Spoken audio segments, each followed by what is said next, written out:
new Twitter CEO, Linda Yaccarino, the fall woman for every Elon Musk, like, allegedly drugged out thought that he implements, making Twitter X. Now everything's a repost, not a retweet. It's just like, it's great to take this brand that has a ton of brand recognition and is almost synonymous with how people speak about posting their thoughts online, the word tweet, and within a few days, with very little notice to the rest of your company, just making it into your pet project that the PayPal ghouls thought was stupid back in the day, but you've been holding on to it for so long, making it x.com or whatever the hell it is at this point. So he's an idiot, but she's the front man. Linda Yaccarino speaking with CNBC about how Twitter/X has actually gotten better.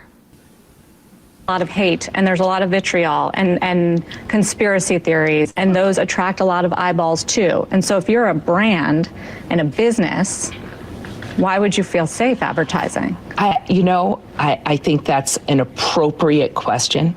I think some of the headline comments or phrases need to be continually brought to light and debunked, and I'm glad you asked.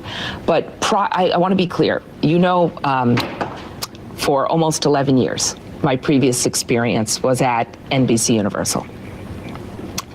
And a large part of my remit was overseeing all the advertising revenue and partnerships for the company. And our number one social partner was Twitter. And Twitter was safe, and we felt comfortable always being there.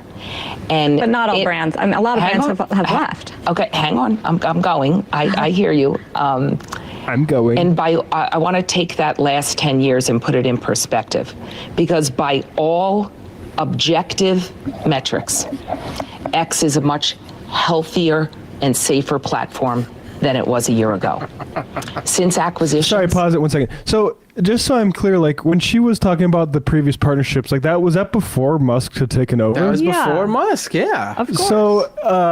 So yeah, that doesn't really prove anything. Well, she's going into saying how she had deep experience with Twitter as a platform at that point, and now it's much better. But that doesn't necessarily, you have to say that because you've staked your entire reputation to taking this job because you want to be a CEO and thought of as a CEO. And like that's like Elon, you can, I think people have pointed this out. Elon has said like CEOs are basically worthless. You need like a certain kind of structure, but CEOs are often just figureheads. That's what he has with Linda Yaccarino here. Linda Yaccarino, I don't think is stupid enough to not understand that.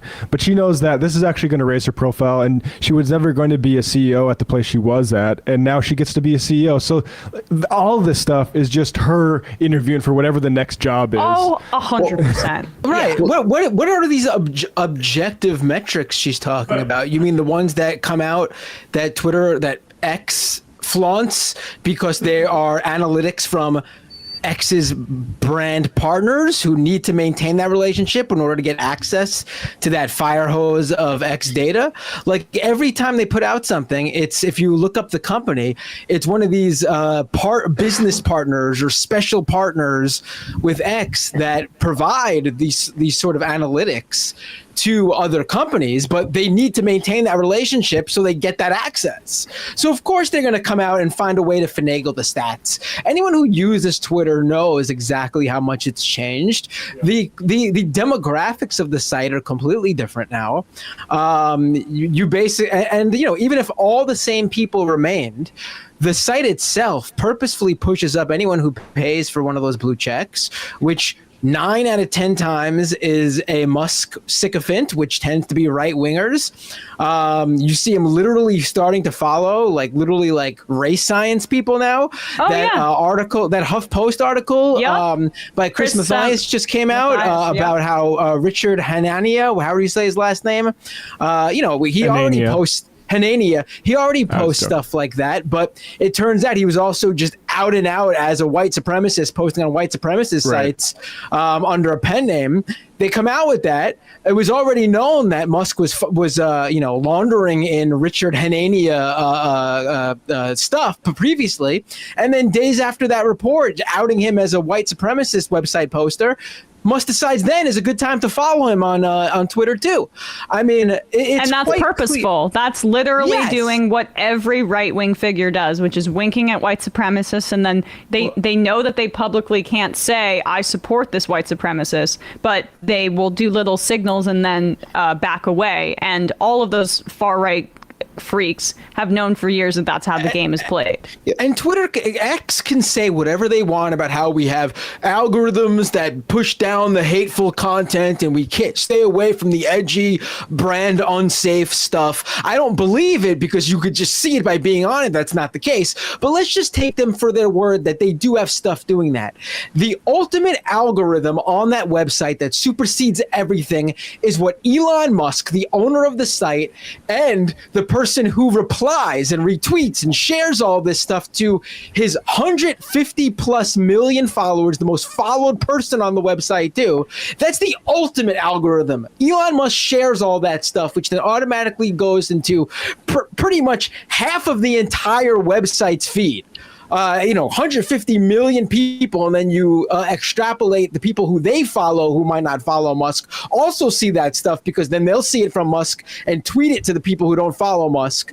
I mean, Musk is the ultimate on that site, and the fact that he shares this stuff and he sends this stuff on X, it means that is the ultimate algorithm that supersedes everything. And that means this stuff is permeating everywhere on that platform because of Musk. Not just to your point too, Matt, like it's also easy to, like, not easy to forget, but easy to ignore the fact that Twitter operates in multiple countries outside of the US when people ask questions like this, and forget all of the trouble that he's getting into for like the lax policies that he's been instituting at Twitter. Like his, I don't know what exactly role the Nick Pickles guy plays in his organization in X, but he was just pulled in front of the Australian Parliament over like Musk deciding to unsuspend or unban that account that was sharing child abuse material. And like other countries have like serious questions about the way Twitter is being run, and other countries don't have the Article 230 exemption that a lot of our social media accounts get away with murder due to on here. And so, I mean, in the United States. And so like the possibility that Twitter will continue to run into problems and continue to be censured and censored and fined and sued by other countries with more strict laws about this stuff is just, it's just going to be Twitter's future until maybe it only is able to operate in the United States because of the way the Musk tends to run the site. So it's impossible to believe that it's doing like anything better because, like you said, Matt, he's coming in and making decisions for the site that are just demonstrably hurting it legally and financially. Oh my gosh, it's lost 66% of its value since he purchased it. I mean, and that is like of the information that we know.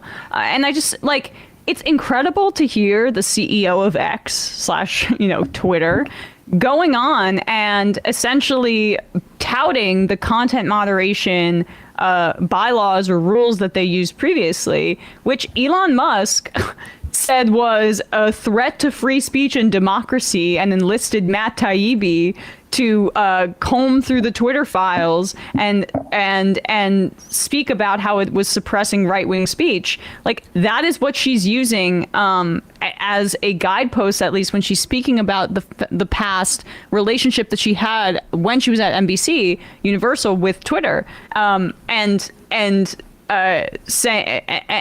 praising them. So it's just like hilarious how these Musk fanboys have no idea how much they're being lied to.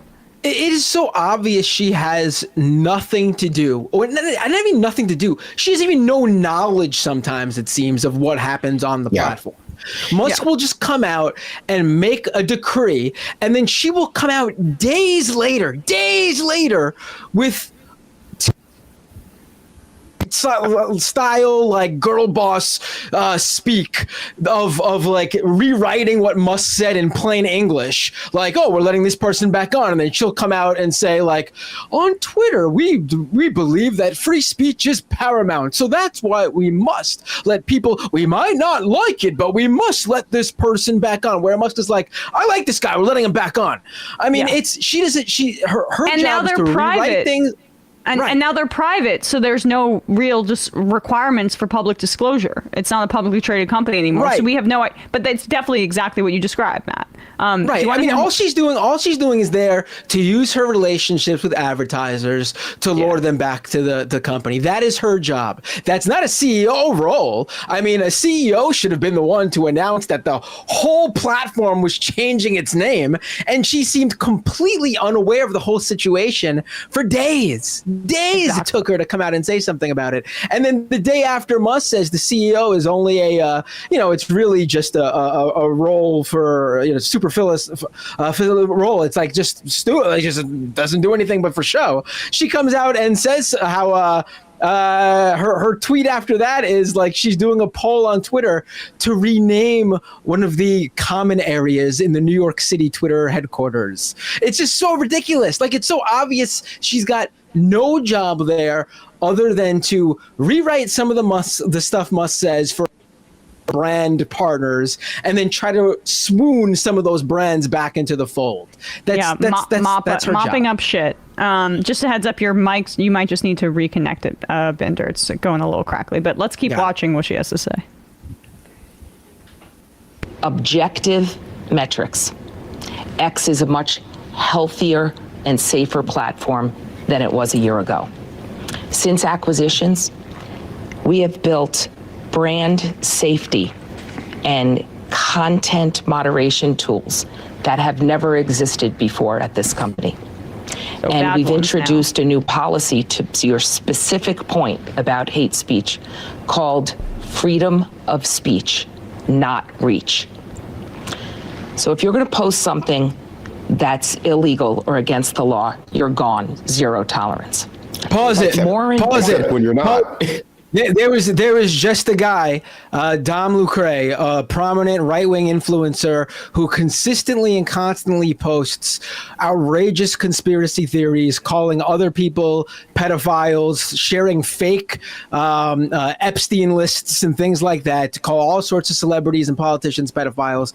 He just recently posted actual child sexual abuse material from a well-known video that has been even people who work in that field to try to stop this stuff call it one of the worst of the worst. He shared stills from that video on Twitter. It was up there for days. Twitter suspended him temporarily. Musk saw all the people, all the right-wingers demanding him come back, admitted he got to his CSAM experts suspended the account for that reason and said, okay, we'll remove the material, but we'll bring the account back. So, I mean, the idea that one strike on this sort of the worst of the worst stuff you could post and you're out, which is also should explicitly say 100% illegal to post. That apparently is not even true here, where they brought the guy back because Musk said to. Well, that's why they got pulled in from the Australian Parliament before, right, with the yesterday. Pickles guy you're talking about, right? Yeah, that's exactly the reason. All right, let's finish this up. Not reach. So if you're going to post something that's illegal or against the law, you're gone. Zero tolerance. But more importantly, if you're going to post something that is lawful, but it's awful, you get labeled. Awful, you get labeled. So you get de-amplified, which means it cannot be shared. And it is certainly demonetized. Back to your direct point about brand safety. Pause again. So they are. Pause again. That post from Dom Lucre with that tweet with that those stills of that child sexual assault material, abuse material in it. That tweet was retweeted, it was liked, it was shared. Before it was removed, it had over 3 million impressions, meaning it got into front of people over 1 million times on Twitter. And he was one of the people that Twitter paid out in that first batch of monetization of Twitter Blue subscribers. So each and every point she just made, from automatic ban for unlawful material, no reach and no monetization for not so good material but still lawful, which again this wasn't, lawful at all. All three of those things, wrong, Yep. wrong.